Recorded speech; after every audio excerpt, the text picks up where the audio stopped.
여러분 안녕하십니까? 목회대타 연구소의 김진양입니다. 오늘 넘버즈는 265호입니다. 저희 목회대타 연구소는 한국교회의 과제가 무엇인지를 예배, 친교, 교육, 선교, 봉사 5대 영역을 나누어서 각 영역별로 저희가 조사와 연구를 했습니다. 지난주에 예배에 대해서 저희가 데이터를 설명드렸는데 오늘은 친교의 영역에 대해서 설명드리도록 그렇게 하겠습니다. 넘버즈 219호를 보시면 한국인의 외로움 문제를 한번 다뤘습니다. 이 결과를 보면 한국인 가운데 평소에 내가 외롭다 이렇게 응답한 비율이 54%였습니다. 개신교인들에게 물어봤을 때는 46%가 외롭다고 이야기를 하고 있었습니다. 우리는 여기서 두 가지 특징을 읽을 수 있습니다. 첫째로는 개인들도 절반에 가까운 사람들은 외로움을 느끼고 있다라는 거였고요. 한국인 전체하고 비교해 보면 그래도 개신교인들이 덜 외로움을 느끼고 있다라는 것이었습니다. 그러면 왜 개신교인들이 외로움을 느끼면서도 동시에 한국인 전체 평균보다는 외로움을 느끼는 비율이 더 적게 나타났을까요?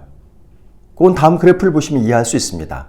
주변에서 가장 친밀감을 느끼는 사람이 누구냐라는 질문에 대해서 출석교회 교인이다 이렇게 응답한 비율이 38%, 친구 및 선후배가 32%로 나타났습니다.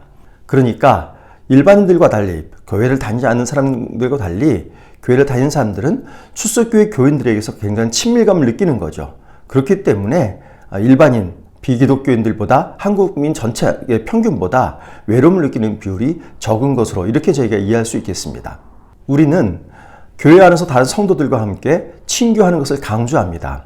교회의 본질 가운데 친교가 중요한 영역을 또한 차지하고 있습니다. 근데 친교를 하려면 보통의 사람들 경우에는 친밀감을 느끼는 사람과 같이 어울리게 되는 거죠. 그렇다면 친밀감을 어떤 사람을 통해서 어떤 사람에 대해서 친밀감을 느낄까 한번 생각을 해보면 나하고 가장 비슷한 사람한테 친밀감을 느끼게 되어 있습니다. 나하고 비슷한 생각을 하는 사람, 나하고 비슷한 것을 추구하는 사람, 이런 사람들에게 친밀감을 느끼고 자연스럽게 그들과 가까이 할 수 있는 거죠. 그러나 우리 교회에서 강조하는 친교는 그런 자연스러운 친밀감을 뛰어넘어서 더 넓은 친밀감을 저희는 그 가운데 교제를 하는 것을 저는 강조하고 있습니다. 그래서 이번 조사에서는 진정한 친교를 가로막는 요인이 무엇인지 한번 살펴봤습니다. 그 결과를 보시면 첫 번째 요인이 개인의 성격 및 라이프 스타일 차이다 이렇게 응답한 비율이 성도는 32%, 담임 목사님들은 42%였습니다. 두 번째 요인은 세대 간 연령 및 의식의 차이, 그리고 신앙의 차이, 이런 순서로 나타났습니다. 이 결과를 놓고 보면 결국 개인들 간의 성격이나 라이프 스타일의 차이가 진정한 친교를 가로막고 있는 것이라고 볼 수 있겠죠. 나하고 비슷해서 내가 자연스럽게 친밀감을 느끼는 사람들과의 교제를 넘어서서 나하고 다른 생각을 하고 있는 사람들까지도 같이 친교하고 교제하는 그 친교 공동체가 바로 교회의 본질이라고 하는 점을 이야기해 주고 있다고 보겠습니다. 성도 간의 진정한 친교는 서로 간에 사귀고 교제하는 데에서 그치지 않습니다. 서로 간에 어려울 때 같이 도와주고 그리고 그 어려움을 함께하는 그런 깊은 데까지 나아가야 진정한 친교라고 볼 수 있겠습니다. 그러면 우리 성도들 간의 친교가 어느 수준까지 와 있는지 한번 그래프를 통해서 같이 보시겠습니다. 우리 교회 성도들은 어려울 때 서로 기도로 돕는다. 이 질문에 대해서 성도님들 78%, 담임 목사님들 76%가 동의하고 있었습니다.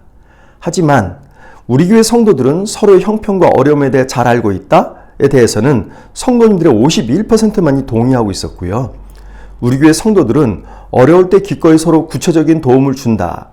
라는 것에 대해서도 성도님들 가운데서는 56%만이 동의하고 있었습니다.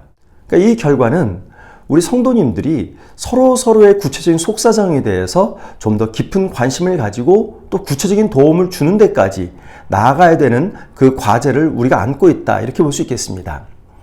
단지 기도로만 돕는 게 아니라 서로의 구체적인 형편까지 파악을 하고 그리고 필요한 것을 공급해주는 그런 사이들이 될 때 진정 교회가 서로 간에 친밀한 사랑의 공동체가 될 수 있는 것입니다. 교회에서의 친교를 하다 보면 아무래도 주변 사람들과의 그 친교의 폭이 좁아지게 되어 있습니다. 몇백 명이 되는 그 교인들, 몇천 명이 되는 교인들, 이분들과 모두 함께 다 같이 친교를 할 수가 있는 건 아니겠죠.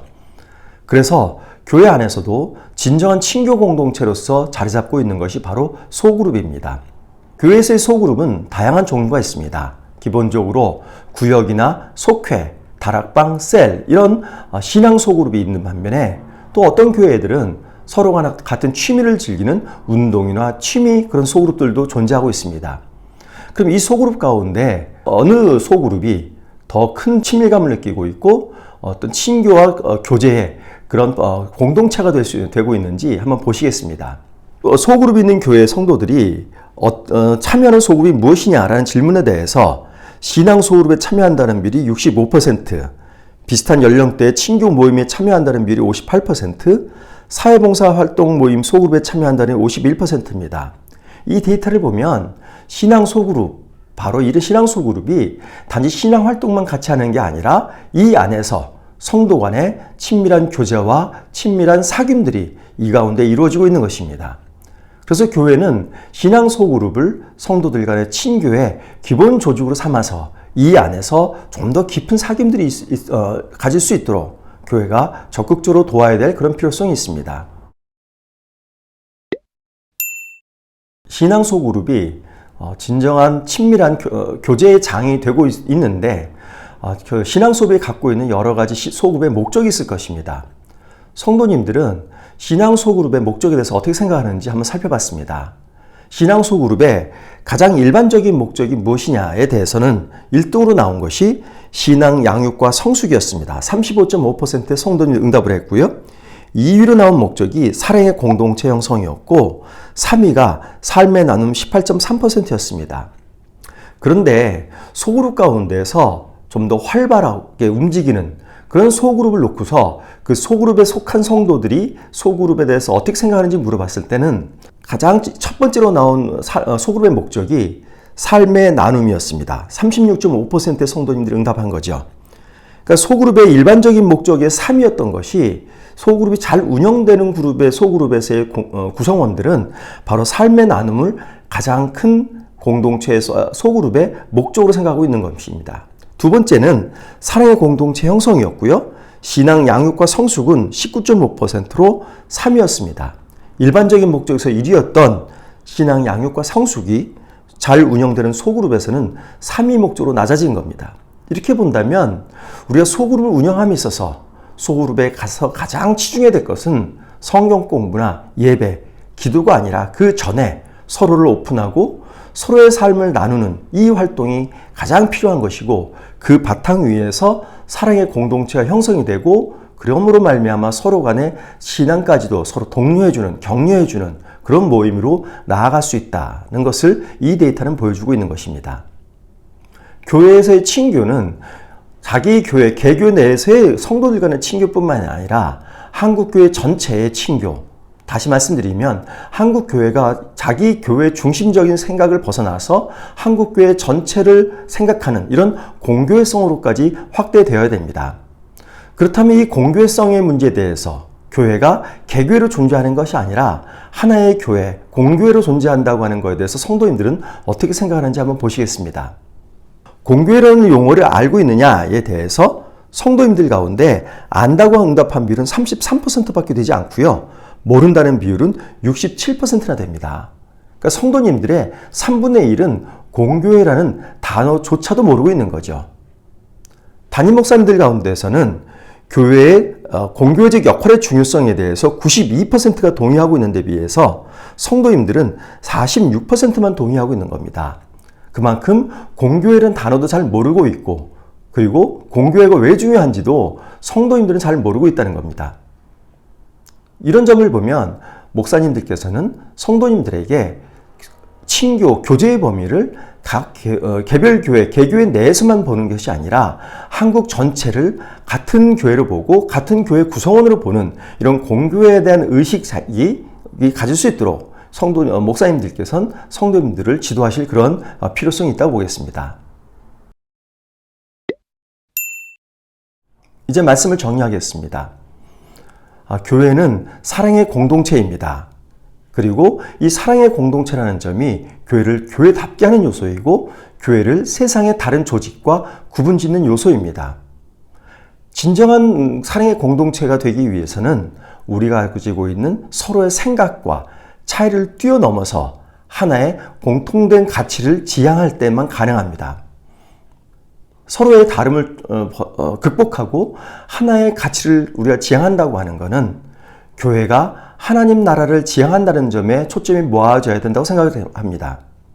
그런 점에서 본다면 교회가 무엇을 추구해야 되는지, 교회에서 무엇을 해야 되고 우리들의 사명이 무엇인지 이 부분에 대한 교회에서의 성도님들의 분명한 의식이 있을 때 성도님들이 서로의 차이를 묻어놓고 공통된 가치를 추구하면서 서로 간에 하나의 공동체로서 작용할 수 있는 그런 틀이 마련된다고 볼 수 있겠습니다. 그러나 아직까지 교회에서는 서로 간에 관심 가지고 친교는 이루어지고 있지만 구체적인 도움을 주고받는 관계로까지는 이어지지 않고 있다는 점이 우리가 해결해야 될 과제입니다. 이런 점에서 좀 더 우리가 행동하는 사랑의 공동체, 우리가 구체적인 도움을 주는 이런 사랑의 공동체로서 교회가 자리 잡을 수 있도록 목사님들께서 조금 더 성도님들에게 많은 노력을 기울이셔야 될 필요가 있다고 생각이 됩니다. 네, 이상으로 넘버즈 이번 주 설명을 마쳤고요. 다음 주에 한국 교회의 과제 발견을 위한 세 번째 시간으로 찾아뵙겠습니다. 감사합니다.